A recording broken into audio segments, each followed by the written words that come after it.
하나님 말씀 갈라디아서 2장 6절에서 10절 말씀입니다. 같이 읽겠습니다.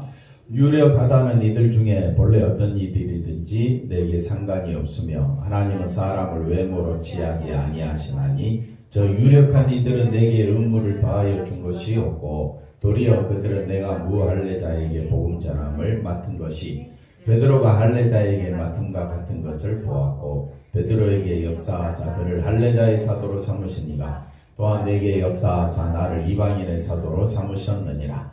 또 기둥같이 여기는 야고보와 게바와 요한도 내게 주신 은혜를 알므로 나와 바나바에게 친교의 악수를 하였으니 우리는 이방인에게로 그들은 할례자에게로 가게 하려 함이라. 다만 우리에게 가난한 자들을 기억하도록 부탁하셨으니 이것은 나도 본래부터 힘써 행하여 왔노라. 아멘. 할렐루야. 하나님의 큰 은혜가 넘치기를 바랍니다. 오늘 말씀은 내게 주신 은혜입니다. 내게 주신 은혜. 자, 서론 한번 들어가 볼까요? 하나님은 사람을 외모로 취하지 않으신다. 그래서 세상은 항상 사람을 외모로 취합니다. 외모는 세상에 살아가는 돈도 되고요, 또 학력도 되고, 또 자기가 가진 지식, 재산 모든 게 되겠죠. 그래서 세상은 뭘로 취급한다? 외모로 취급한다.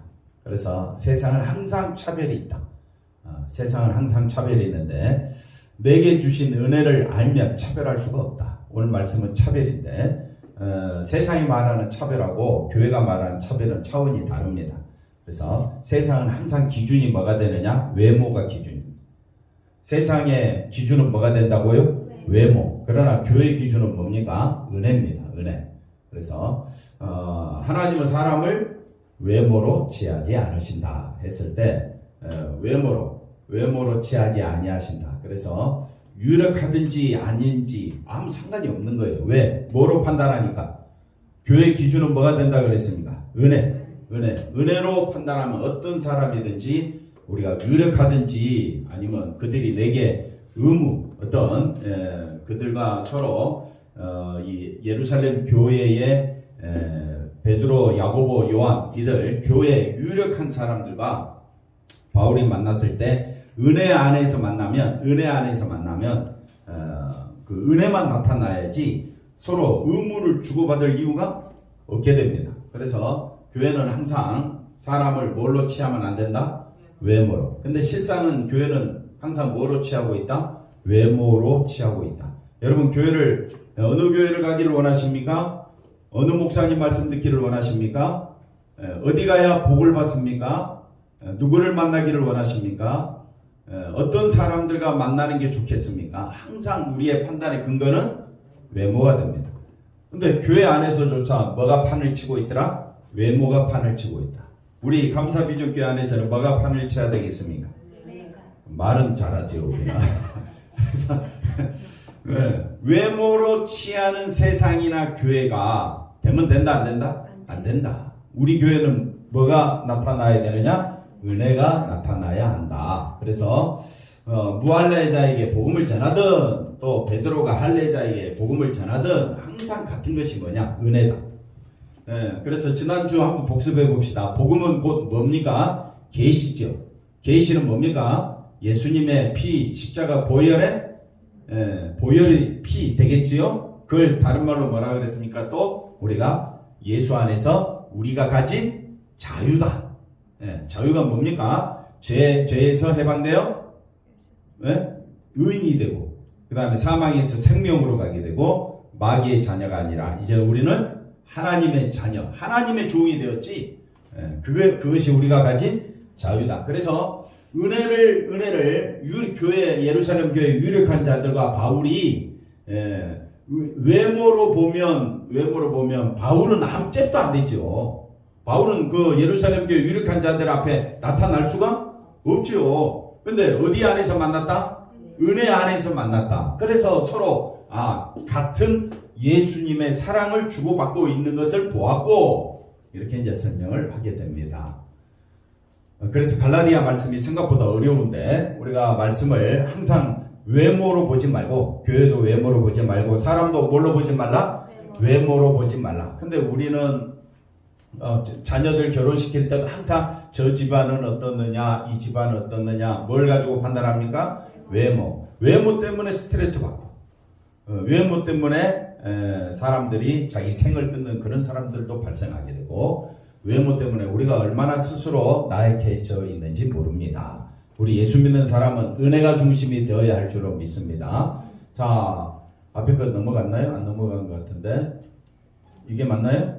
인품은, 그래서 인품 뭡니까? 외모지요. 외모. 그 사람의 언행에 의해서 저 사람의 언행이 안 좋으면 인품이 좋지 못하다라고 평가를 내리고, 이것이 어디까지 오게 되느냐? 믿음까지 오게 된다 이 말이에요. 그래서 저 사람 언행이 안 좋으니까 인품이 안 좋고 그 다음 뭐까지 안 좋다?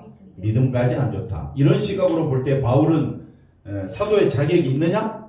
없습니다. 자질이 있느냐? 없습니다. 이게 이제 갈라디아 교회 현실이죠. 우리도 교회 어려움이 생겼을 때 항상 사람들이 뭘 가지고 평가합니까? 저도 외모로 평가했고 그 사람들도 외모로 평가하고.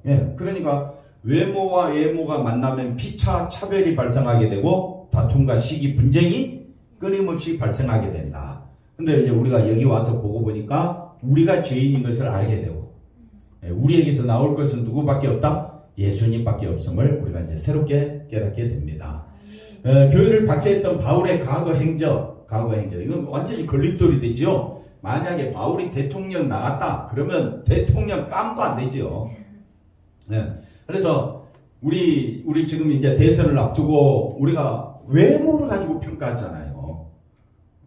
그 사람 말, 그 사람의 행동, 그 사람이 과거에 뭘 했느냐, 외모를 가지고 판단하니까 얼마나 공격하고 얼마나 비방하고 그 국민들의 가슴에 대못을 받고, 은혜가 나와야 되는데 은혜가 나오기는커녕 외모로 가지고 사람을 판단하니까 교회 안에서도 뭐 영남파 호남파 나눠져 있고, 교회 안에도 복잡하다 이 말입니다. 자, 하나님 앞에서는 12사도나 바울은 뭡니까? 아무것도 아니고 사람에게 돌아갈 영광은 없습니다. 영광은 오직 누구에게만 쓰인다? 하나님께만 쓰인다.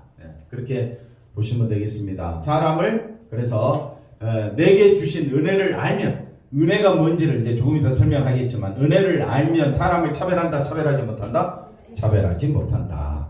자, 사람을 차별하여 바라보는 것이 믿지 않는 것이라고 우리가 생각을 해야 됩니다. 복음의 시각에서는 은혜를 알면 차별할 수가 없다. 그러니까 은혜를 모르니까 차별하게 된다. 이건 복음의 시각에서 완전히 벗어난 말씀이 되는 겁니다. 한번 따라합시다. 죄로 인해 죽었고 우리는 죄로 인해 죽었음을 믿습니까? 이게 은혜 아래에 있는 거죠. 저주 아래에 있었다는 사실을 잊지 말라. 그래서 나는 죄인 중에 괴수고 하나님과 원수된 자요 진멸받아 마땅한 자요. 이걸 우리가 잊지 말라. 그래서 자신을 이걸 잊어버리고 자신을 믿는 자로만 간주하니까 외모로 판단한다. 항상 사람은 자기가 기준이에요. 자기가 기준. 그래서 자기보다 낮은 사람은 어떻게 합니까? 무시하고 업신여기고 비방하고, 자기보다 높은 사람은 어떻게 해요? 자기가 기준이 돼가지고 고개 숙이고 할 말 못하고, 당신 죄인이야, 높은 사람이나 낮은, 다 우리가 죄인입니다. 우린 다 죄인입니다. 이런 말을 해야 되는데 자기 앞가림을 하기 위해서 한 말도 못하게 되는 그런 경우가 생기게 된다.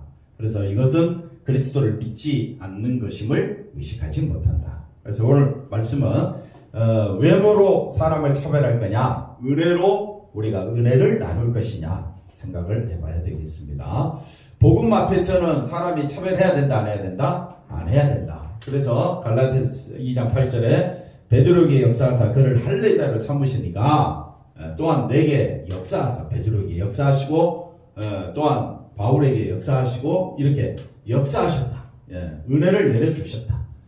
능력을 주셨다. 은혜를 알게 하셨다. 모든 인간이 예수 그리스도의 복음으로 구원을 받는다는 것에는 뭐가 없다? 차별이 없다. 왜? 할례자이든 이방이든 복음 앞에서는 다 죄인이기 때문에 우리는 하나님 보실 때 우리를 차별할 수가 없게 되는 겁니다. 바울이 교회를 핍박했던 것처럼 할례자인 그들은 바울이 교회를 핍박했다고 얼마나 비방합니까? 근데 실상은 예수를 십자가에 못 박은 자들은 누굽니까? 할례자들이죠. 예수님 십자가 못 박힐 때 오히려 저주하고 예수님을 부인했던 사람이 누굽니까? 베드로뿐만 아니라 제자들 다 똑같다 이 말입니다. 그러니 가만 보니까 외모로 하게 되면 바울이나 12 사도들이나 거기 대동소이하다 이 말입니다. 그래서 인품이나 사람의 행실로 평가하는 것은 세상이 하는 일입니다. 세상은 반드시 이걸로 사람을 판단합니다. 그 사람의 인품, 학력, 행실이 어떻느냐 이걸로 세상은 판단하기 때문에 세상은 여기가 기준입니다. 그러나 교회는 은혜가 기준입니다. 교회는 뭐가 기준이라고요? 은혜가 기준. 근데 교회 안에서 자꾸 행실 가지고 따지니까 속에서 불이 나는 거예요. 그리고 못 받아들이는 거예요. 다른 사람이 자기보다 앞서 나가는 걸 못 받아들이는 거예요. 그럴 필요가 없는 거예요. 앞서거니 뒤서거니 그게 무슨 의미가 있습니까? 누구만 높이면 되는데 예수님만 높이면 되는데 어리석은 사람은 외모로 사람을 평가하는데 세상 그걸 가장 지혜롭다고 하죠. 복음 자체가 할례자와 이방인을 뭐하지 않습니까? 구별하거나 차별하지 않습니다. 누구에게 복음을 전하든 그 내용은 주 예수 그리스도의 십자가다. 그래서 십자가가 계시고 복음이고 이것이 예수님의 일이고 하나님의 은혜의 경륜이다. 그래서 십자가에 하나님의 놀라운 사랑이 다 쏟아져 있다. 할례자나 이방인이나 저주받은 자가 예수님의 보혈의 피로 죄에서 건진받고 저주에서 해방된 자유자가 된 것이다. 그래서 앞에 거 다시 보시면 저와 여러분은 예수 안에서 가진 자유입니다. 자유. 어디에서? 보혈의 피로 저와 여러분이 죄에서 건진받은 자유자가 된 것이다. 그러니까 우리는 자유를 생각할 때에 계시를 생각할 때 복음, 신앙생활 항상 어디 안에서? 예수님의 보혈의 피 안에서 생각해야 된다. 그러면 보혈의 피 안에서 제일 먼저 떠오르는 게 뭐가 돼야 된다 그랬어요? 보혈의 피에서 제일 먼저 십자가에서 제일 먼저 떠올라야 될 것은 내가 누구라고요? 그래야 다른 사람을 보게 되면 우리가 서로 어디 안에 있다? 은혜 안에 있다는 것을 알게 됩니다. 그래서 항상 우리가 예수 안에 있다, 십자가 안에 있다 이 말 속에는 제일 먼저 평가받아야 될 것은 뭐냐면요, 나는 죽은 자다. 항상 누구 먼저 보라? 나를 먼저 보라. 십자가에서 다른 사람 보지 말고 십자가에서 누구를 봐야 되느냐? 나를 봐야 된다. 그럼 교회 오면 제일 먼저 누구를 봐야 됩니까? 내가 얼마나 큰 죄인인가를 발견해야. 그래서 입이 한 바가지로 튀어나오지 않는다 이 말이에요. 뭘 보십니까? 뭘 보러 오셨습니까? 말씀을 통해서 누구를 보러 왔다? 나를 보러 왔다라는 사실을 아셔야 됩니다. 자유가 없는 복음은 바울이 전하지 않는 뭐라고 이야기합니까? 다른 복음이다. 이건 복음이 아니다. 복음은 사랑도 믿음도 없는 자를 오직 예수님의 십자가 보혈의 은혜로 어디에서? 저주에서 건져주신 것이 능력이다. 그래서 친교의 악수라 이 말은 은혜를 알면 기둥같이 여기는 야고보, 게바, 요한도 또 바울과 바나바도 친교의 악수를 했다는 말은 은혜를 주고받았다 이 말이죠. 은혜를 주고받았다. 자, 그 다음 볼까요? 유대인들은 오른손은 하나님의 권능을 상징한다. 따라서 악수의 진정한 의미는 모두가 동일하게 하나님의 권능 아래 있음을 나타내는 것이다. 그래서 하나님의 권능 아래 있다. 그렇다면 악수를 했다. 친교의 악수를 했다는 말은 성령이 함께 하심으로 은혜를 주고받는 사이가 됐다. 오늘 우리가 예배 마치고 서로 악수할 때 뭐 그런 악수를 의미하는 것이 아니고 우리는 그냥 아유 잘 지냈습니까? 반갑습니다 하는 그런 차원이라면 이제 성경이 말하는 진정한 악수는 뭐냐면요, 예수님의 십자가 보혈의 피로 우리는 하나가 되었고 예수님의 십자가 은혜를 전하는 이 유력한 자들과 바울과 바나바가 되었다. 그래서 누구만 높이자? 예수님만 높이자. 이게 진정한 친교의 악수가 되는 것이다. 이렇게 말씀해 줍니다. 자, 이 말씀을 야고보서에서 한번 봅시다. 내 형제들아 영광의 주 곧 우리 주 예수 그리스도에 대한 뭘 가졌다? 믿음을 가지게 되면 뭐 하지 말라? 차별하지 말라. 그래서 설명을 좀 더 볼까요? 그래서 영광의 주 예수 그리스도에 대한 믿음이라 했을 때 우리가 이제 자주 쓰는 이 영광이라는 말은 세상에서는 높은 자리에 올라갈 때에 그 사람을 향하여 잘됐다, 성공했다 이런 의미로 영광이라는 단어가 쓰여지지만은 그러면 높은 자리로 올라가는 것이 영광인데 성경이 쓰는 하나님께 영광이다, 예수님을 영광의 주라라고 했었을 때 세상은 십자가를 뭐라고 생각합니까? 십자가. 세상이 생각하는 십자가는 저주지요, 심판이죠.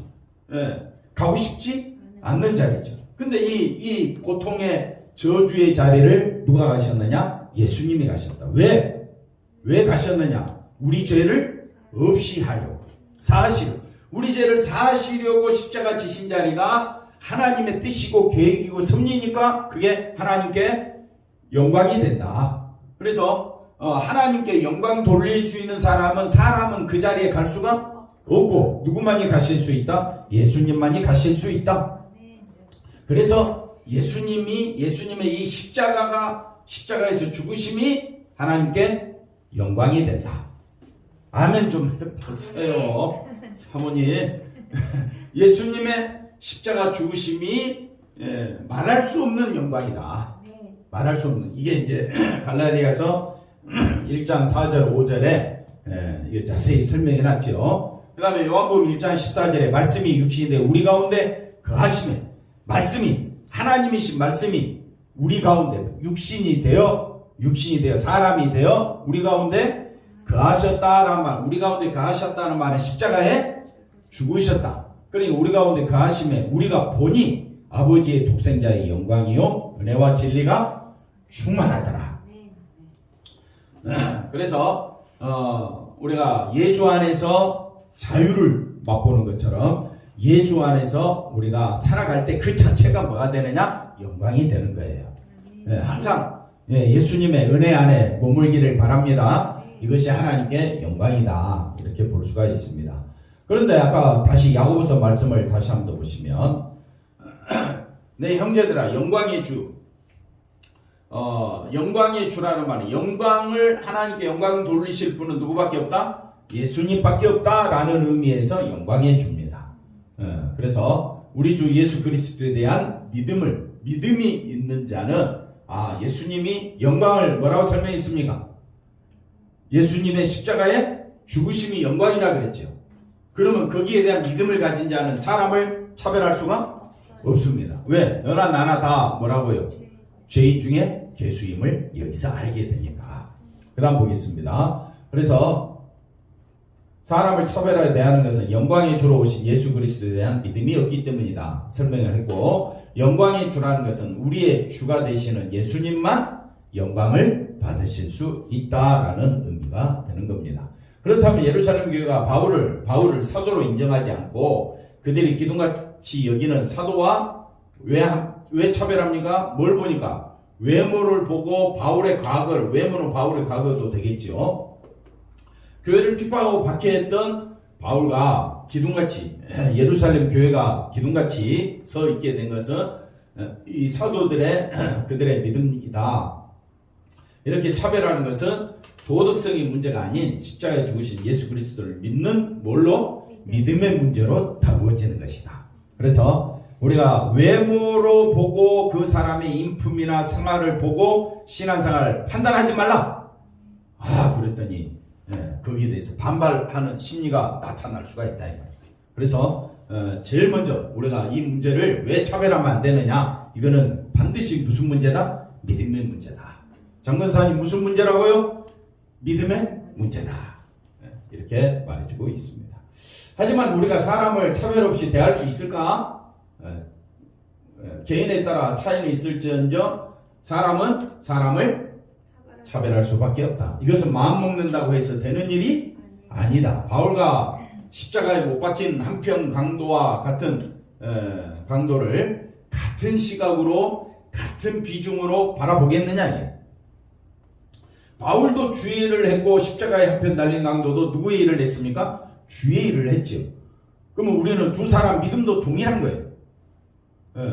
근데 같은 시각과 비중으로 보지를 못하는 거예요. 어떤 시각으로 보느냐? 예를 들면 부자와 나사로처럼 완전히 상반되게, 또는 뭐라고 이야기합니까?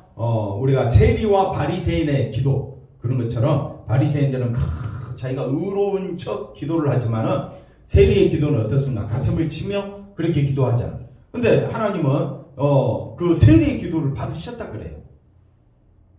그럼 우리가 세리처럼 그런 기도할 수 있느냐? 세리처럼 살아야 되느냐? 그런 시각에 접근하게 되는 겁니다. 그래서 우리가 이 은혜를 알지 못하면 반드시 외모로 사람을 판단하게 돼 있다. 그래서 행한 일과 업적, 인품, 그리고 개인적 관계 여러 조건이 사람을 차별 없이 대하는 것을 불가능하게 한다. 그럼 바울은 이걸 어떻게 해결하느냐? 어디로 끌고 온다고요? 모든 문제를 십자가로 끌고 와서 해결한다. 그리스도께 속한 사람은 그가 유대인이든 이방인이든 행실이 선하든 악하든 아무 상관없다.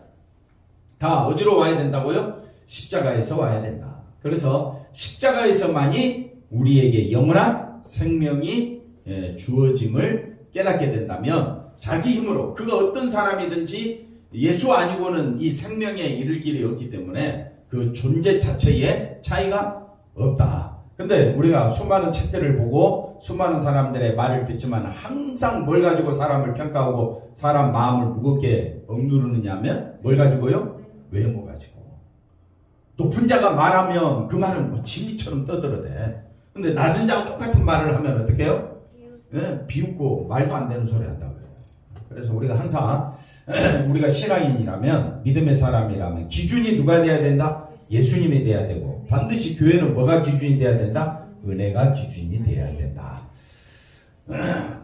하나님께 합당히 행하라. 너희도 아는 바와 같이. 그래서 이 갈라디아 말씀을 우리가 좀 더 생각해 보면, 우리가 너희 각 사람에게 아버지가 자기 자녀에게 하듯 건면하고 위로하고 경계하노니, 즉 서로 은혜를 주관으로 은혜로 보자 이 말이죠. 이는 너희를 부르사 자기 나라와 영광에 이르게, 이 자기 나라와 영광에 이르게 하시기 위하여 누가? 예수님이 십자가에 피 흘려 죽으셨다는 거지. 그렇게 되므로 하나님께, 그걸 아는 저와 여러분은 하나님께 합당히 행하게 하려 함이라. 이 말은, 하나님께 합당히 행한다는 말은 차별하지 말라거든요. 그러면 하나님께 합당히 행하는 것은 뭘 나누라 했습니까? 은혜를 나누라 그랬죠. 은혜는 어디에 쏟아졌다 했습니까?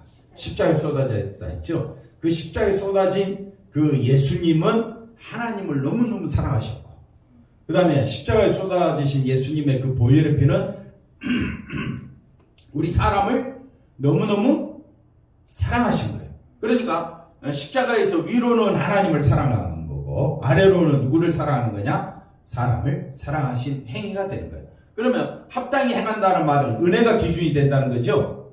그죠? 그러면 은혜가 기준이 된다는 말은 거기에서는 뭐가 나올 수밖에 없다? 사랑만이 나올 수밖에 없다.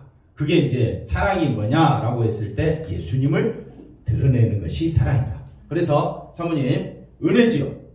은혜 써놓습니다. 은혜가 뭐냐? 어디에 쏟아졌다고요? 십자가에. 그럼 십자가에서 보면 은혜는 뭡니까? 위로는 하나님 사랑, 아래로는 이웃 사랑. 그래서 은혜가 결국 예수님을 통과하니까 저와 여러분은 뭘 나타내게 되느냐? 사랑을 나타낸다. 이거를 우리가 은혜가 기준이 되면 서로 사랑하게 된다. 그래서 예수님이 저와 여러분에게 주신 새 계명이 뭡니까? 서로 사랑하라. 서로 사랑하는 말은 누구를 드러내라는 말입니까? 예수님의 은혜만 드러내라. 예수님의 은혜만 드러내라. 그 다음 말씀 볼까요? 그래, 은혜 즉 예수님의 사랑이 없으면, 그래서 은혜를 뭐라고 이야기하느냐? 예수님의 사랑이라 이렇게 표현합니다. 은혜가 없거나 사랑이 없으면 항상 누구 입장이냐? 자기 입장에서 생각하고 자기 것을 주장함으로 뭐가 발생하느냐? 차별이 발생한다. 그러나 은혜를 받았다면 심판받아 마땅한 우리를 예수님이 어떻게 우리를 대접하셨는가? 십자가에서 피 흘리셔 죽으심으로 우리를 사랑하셨다. 예수님이 우리를 대접하신 것을 알게 될 것이고, 저주의 자식인 우리를 위해 목숨 내놓으신, 이것이 우리를 대접하신 예수님이죠. 그 예수님의 사랑을 우리가 알게 된다면, 이것이 믿음의 문제로 해결한다면, 저와 여러분은 내놓을 것은 내 외모를 내놓는 것이 아니라 주님의 사랑을 내놓는 것이 그것이 믿음이다. 이렇게 알 수가 있겠습니다. 그래서 우리의 어떤 행실이나 업적도 하나님의 의가 십자가 사건이죠. 그래서 하나님의 의로 인하여 저와 여러분이 우리가 하나님 앞에서는 예수님의 십자가 그 죽으심과 그 우리를 대접하신 그 행위 앞에서는 우리의 어떤 행실이나 업적도 가치가 없다. 하나님의 행하심만 높이고 신뢰하는 것. 하나님의 행하심 뭡니까? 하나님의 행하심이 십자가 사건이죠. 그래서 이것만 높이는 것이 하나님께 합당히 행하는 것이 되게 되는 겁니다. 이 믿음으로 교회를 바라본다면 교회에 따로 유력한 자, 기둥 같은 신자로 여김받을 사람은 없습니다. 근데 왜 교회에 유력한 자라고 기둥 같은 신자라고 이야기하면서 자꾸 교회가 이런 사람들을 세우느냐? 그래야 교회가 커지거든요. 그래야 이건 외모로 사람을 판단하게 되니까 외모 띄워놓고 외모 자랑하고 외모를 치장하기 시작하면요, 끝도 없이 십자가는 온데간데 없어지고 십자가를 도용해가지고 어떻게 합니까? 사람 높이는 일에, 그러다 보니까 교회 오면 시험 들어, 교회 오면 상처받아, 교회 오면 피곤해져. 이 사람 비유 맞춰라, 저 사람 비유 맞춰라, 너무너무 힘들어져. 교회는 하나님이 자기 피로 사신 것이고 사람이 아닌 하나님에 의해 세워졌음을 우리가 잊어서는 안 되는 겁니다. 그래서 다만 갈라디아서 2장 10절에 이제 우리에게 가난한 자들을 기억하도록 부탁하셨으니 이것은 나도 본래부터 힘써 행하여 왔노라. 그래서 저와 여러분, 물론 물질적으로 가난한 사람도 될 수도 있겠지만은 복음을 알지 못하는 사람들을 우리가 그들에게 누구를 드러내야 되느냐? 예수님의 십자가를 드러내야 할 줄로 믿습니다. 그 다음 보겠습니다. 그래서 예루살렘 교회의 사도와 바울은 살아온 삶과 행적은 분명 다르다. 그러나 하지만 주께서 사도로 부르신 일에는 그것은 아무 상관이 없다. 그래서 어떤 사람이든 그리스도를 믿는 믿음만 드러내면 되는데, 믿음이 없는 사람이 갈라디아 교회를 말합니다. 갈라디아 교회에 또 고린도 교회에 왜 그리 싸움이 많고 분파가 많느냐? 누구를 드러내니까? 자기를 드러내고, 사람을 뭘로 평가하니까? 외모로 평가하니까. 베드로 설교가 열정적이야, 아볼로 설교는 성경적이야. 뭐가 열정적이고 성경적인지 저는 잘 모르겠어요. 또 뭐 어떤 사도는 어떤 목사님 어느 목사님이 설교를 너무 잘하신대. 그 목사님 설교나 저 설교나 다 똑같이 뭐만 전하면 되는데, 예수님의 십자가만 전하면 되는데, 사람은 자기가 감동을 받았대, 은혜를 받았대. 무슨 감동, 무슨 은혜 받았느냐 하고 봤더니 자기 마음을 시험케 했대. 십자가 설교 들으면 시험키는커녕 아이고 내가 죽을 죄인이구나 하고 애통해하는 마음이 나와야 되는데, 아니 교회가 썩어 빠졌어. 왜 썩어 빠졌느냐? 외모로 사람을 판단하니까. 지금 교회가 휘황찬란하게 있어 보이고, 교회 사람이 우리나라에 얼마나 믿는 사람이 많습니까? 그렇다고 그렇게 외모적으로 따질 것 같으면요, 바리새인을 따라갈 수가 없어요. 율법 중심으로 살아가는 이스라엘 백성을 우리는 따라갈 수가 없습니다. 그러니까 한국 교회가 아주 열심이고 신앙이 대단하다고 하는 것은 우리가 생각하는 거지, 하나님이 보실 때는 왜 그러면 이스라엘 백성들을 왜 하나님 버리셨느냐? 어쨌든 우리보다 더 열심히 했는데, 그걸 우리가 생각해야 됩니다. 그래서 분명히 사람의 인품이나 행실에는 차이가 있지만 로마서 5장 15절 가보십시다. 자, 보십시오. 아무리 사람이 차별한다 할지라도 한 사람의 범죄로 인하여 우리 다 죽은 자입니다. 맞습니까? 그러나 한 사람의 은혜로 저와 여러분에게는 하나님의 은혜, 예수님의 은혜가 우리에게 넘쳤다 그랬어요. 뭐가 넘쳤다고요? 많은 사람에게 은혜가 넘친 거예요. 16절 보십시다. 그래서 이 선물은 범죄한 한 사람으로 말미암은 것 같지 않으니, 범죄한 한 사람으로 인하여 저와 여러분은 심판받아 마땅하지. 심판받고 정죄받지만은 저와 여러분 예수님으로 인하여 의롭다 하심을 우리는 받게 되죠. 그래서 우리는 그 사망이 한 사람을 통하여 사망이 왕노릇 했지만은 이제는 예수님의 그 은혜와 의의 선물을 넘치게 받은 자들은 예수 그리스도를 통하여 생명 안에서, 어디 안에서? 생명 안에서 왕노릇 한다. 그래서 내가 어디 안에 있다는 것이, 예수 안에 있다는 것이, 예수님이 지금 왕이시잖아요. 그러니까 예수님을 높이는 것은 왕노릇 하는 거랑 마찬가지라. 우리는 뭘 받았다? 생명 받은 자다. 그런 자 한 범죄로 많은 사람이 정죄 이런 것 같이 한 의로운 행위로 말미암아 많은 사람이 의롭다 하심을 받고 어디에 이르렀다? 생명에 이르렀다. 이것이 우리의 기쁨이 되어야 할 줄로 믿습니다. 그래서 한 사람이 순종하지 아니함으로 많은 사람이 죄인된 것 같이 한 사람이 순종하심으로 많은 사람이 의인이 되었고 생명을 얻게 되었다면 저와 여러분은 어디 안에서? 은혜 안에서 만나야지요. 은혜가 나의 기쁨이 되어야 되지 않겠습니까? 하지만 어떤 차이가 있다 해도 우리는 아담의 범죄 안에서 뭐 받은 자다? 정죄받은 자이다. 하나님이 우리를 받아주신 것은 예수 그리스도의 의로운 행위 때문이지 나의 행위가 아니다. 그래서 사람을 외모로 취하지 아니하신 하나님의 뜻에 맞는 교회는 뭐만 높이는 교회다? 은혜만 높이는 교회. 달고 오묘한 그 말씀, 무슨 말씀? 생명의 말씀. 아름답고 그 다음 뭐지? 후렴 뭐지? 아름답고 귀한 말씀 생명샘이로다. 그러니까 우리가 왜 은혜만 나타내야 되느냐? 그게 바로 예수님으로 인하여 저와 여러분 뭘 가진 자다? 생명 가진 자다. 의로운 자다. 그러면 우리는 예수님만 드러내는 귀한 일에 앞장서는 우리 모두가 되기를 바랍니다. 기도합니다. 하나님 감사합니다. 예수님의 은혜와 사랑으로 나아가는 저희들 되게 하여 주옵소서. 십자가 보혈 앞에 날마다 감사와 기쁨이 넘치는 우리들의 삶이 되게 하여 주시고 십자가 아래 머무는 것이 하나님께 영광 돌리는 것임을 잊지 않게 하여 주옵소서. 감사하고 예수님의 이름으로 기도하옵나이다. 아멘.